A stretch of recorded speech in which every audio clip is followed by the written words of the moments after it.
Alright guys, super short video today. James G commented on one of my recent videos.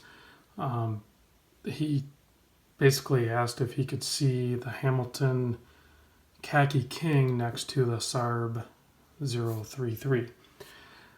I have them both right now, so I figured, what the heck. I guess I'd never really thought about kind of comparing the two, just because I really think they're so much different than one another that they kind of don't go together, but they do kind of compete for the same price range, I guess, because they both can be had for, I mean, roughly $450. I mean, you're going to find them in different conditions, or with the Hamilton, some of them come with without the metal bracelet or with it, and that's going to definitely affect the price. And then of course there's the newer movement one with the this style rotor, and then it has the little bit slower beat rate and longer power reserve versus the older one with the standard ETA movement in it. So that would be the main differences with the Hamilton versus the Seiko.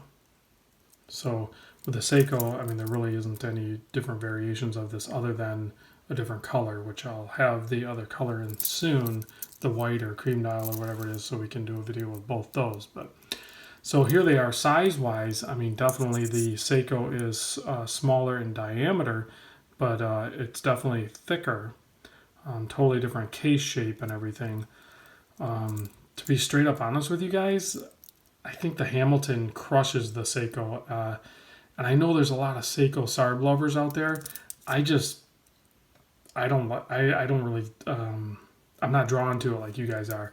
I mean, I will agree it's a great watch, and it definitely wears like all Seikos do, and it's a lot of watch for the money back when they were super available. Now the prices jump back up there probably to where it's actually worth.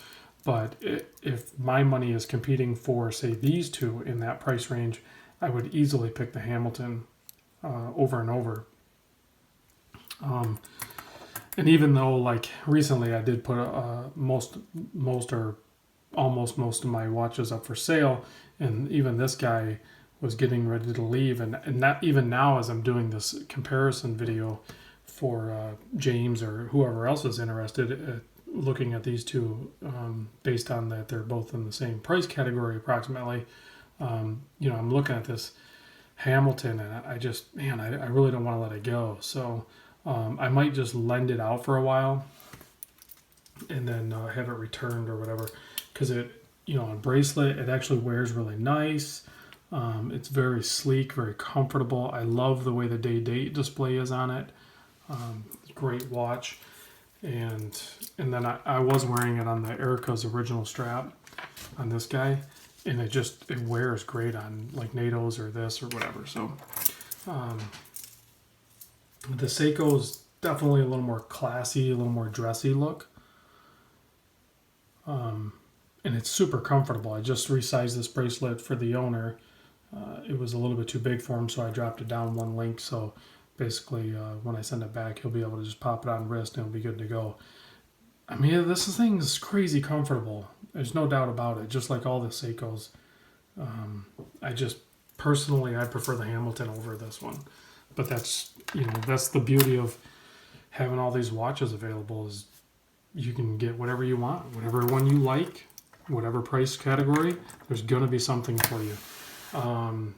Even with the smaller indices and the smaller hands and our lume on the hands, you're going to see, I'm going to shut the lights off, and you're going to see that Seiko still just outperforms Hamilton easily. And it's a bummer, because that's a common complaint with the Hamiltons, is everybody that has one, there's two complaints basically.